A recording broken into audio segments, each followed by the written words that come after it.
그 다음에 중백과 하백이 있어요.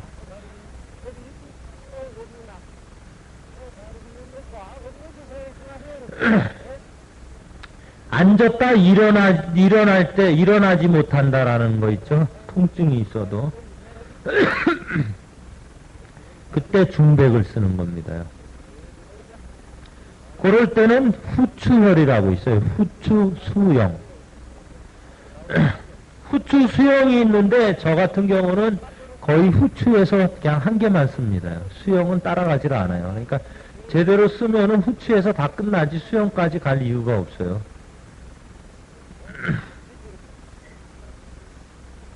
그러니까 기좌지 요통의 대표적인 것이 중백과 후추다. 그런 게 있어요.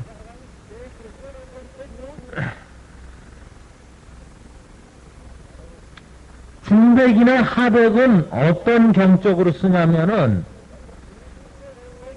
단경이나 단경과 방광경의 사이 부분일 때 그거를 씁니다.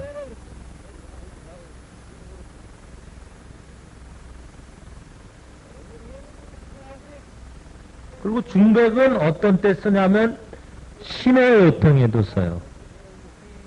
신호요통이요. 그 다음에 흉통, 흉배통, 인후통, 그 다음에 소태통에 써요. 그러니까 중백은 3초경으로 말하면 중저에 해당되는 거예요. 아까 중저가 열을 내리는데 탁월한 작용을 한다 그랬죠. 2등이라 그랬잖아요.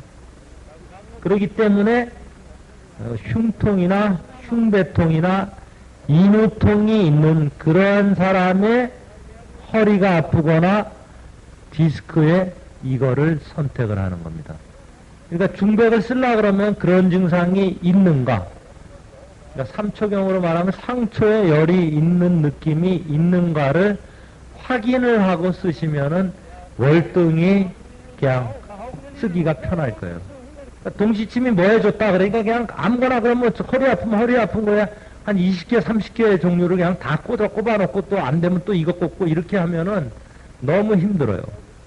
그러니까 그렇게 하지 마시고, 아, 뭐에는 뭐가 이렇게 따라 붙는구나, 이런 식으로 생각을 하셔서 동시침을 쓰더라도 그거를 물어보고 몇 가지를 물어봐서 해당이 되면은 그걸 쓰시는 겁니다.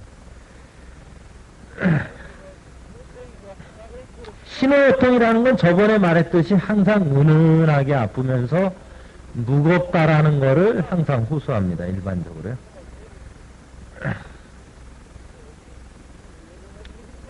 그리고 중백은 소태통에 반드시 그 소태통 쪽으로, 그러니까 무릎 밑으로 가기 때문에 일반적으로 중백을 쓸 때는 그 디스크 환자라도 디스크 환자들이 허리가 많이 아픈 사람,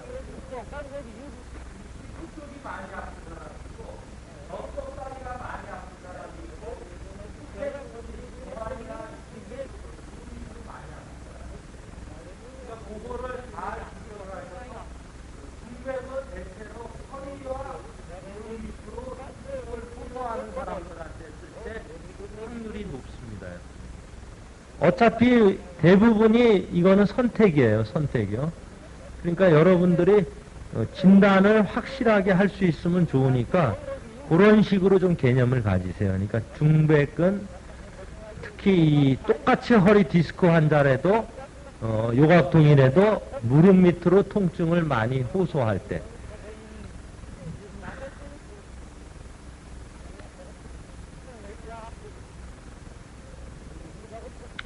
그리고 하백을 중백을 놓을 때 추가하는 경우가 있는데, 하백은 혈자리가 그 중백하고 한 촌 정도, 이 손가락 한 행지 정도의 차이가 있는데, 허리 쪽이 많이 아플 때는 하백을 최대한 뒤쪽으로 밀어주세요.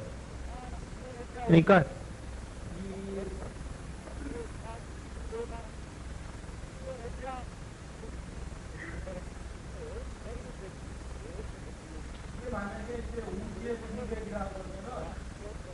하백을 이 정도 놓을 때 허리 쪽이 많이 아프다면 좀 더 뒤쪽으로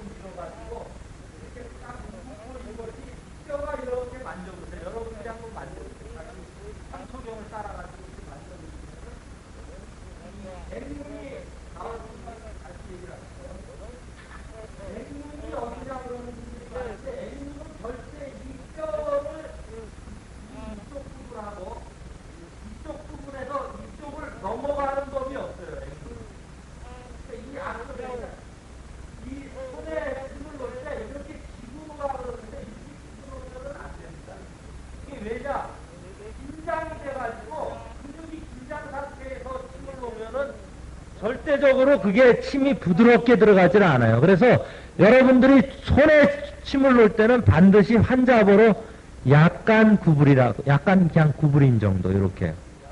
요런 정도로 그냥 구부리라 그랬어요. 아니면 요렇게 펴가지고 요렇게 손 끝에만 요렇게 구부려라, 이렇게, 요런 식으로요.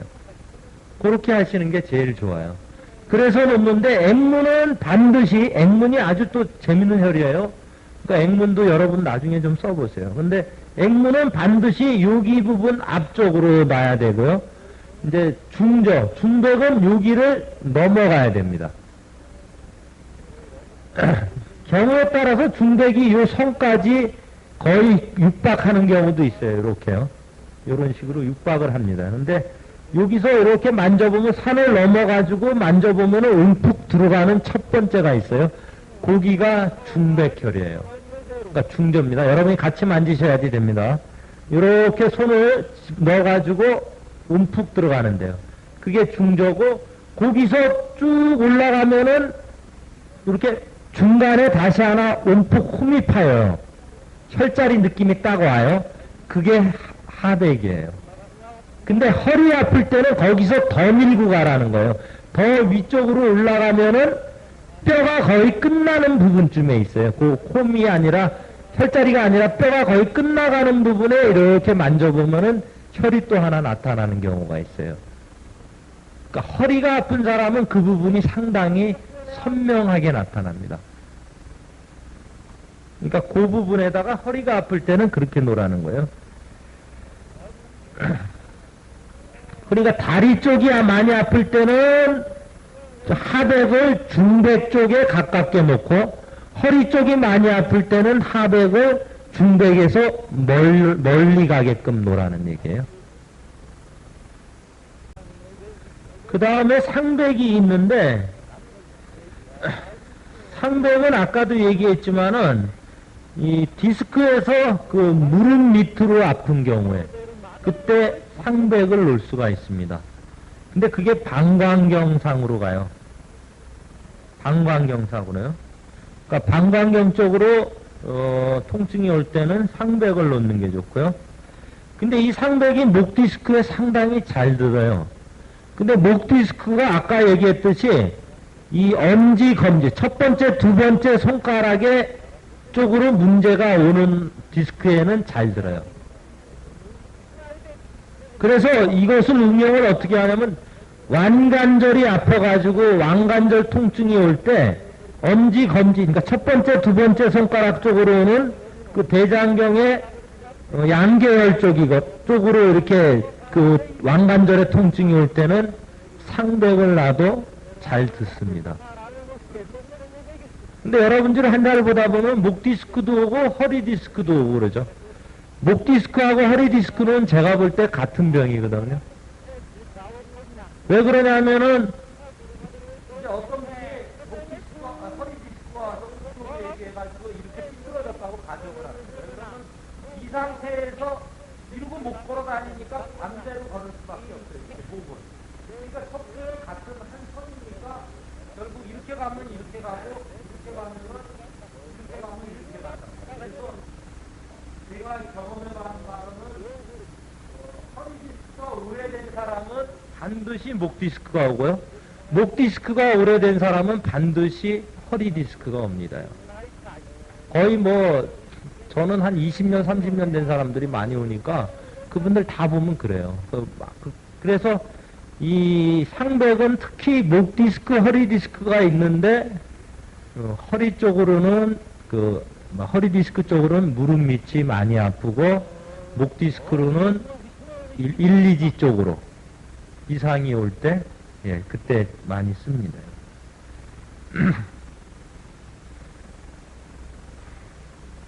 그 다음에 상백을 놓을 때는 이 사람이 대체로 눈 부분에, 아까 눈으로 자극이 간다 그랬잖아요. 그래서 눈이 침침하다던가 무슨 눈 쪽에 무슨 어떠한 이상을 호소를 합니다요.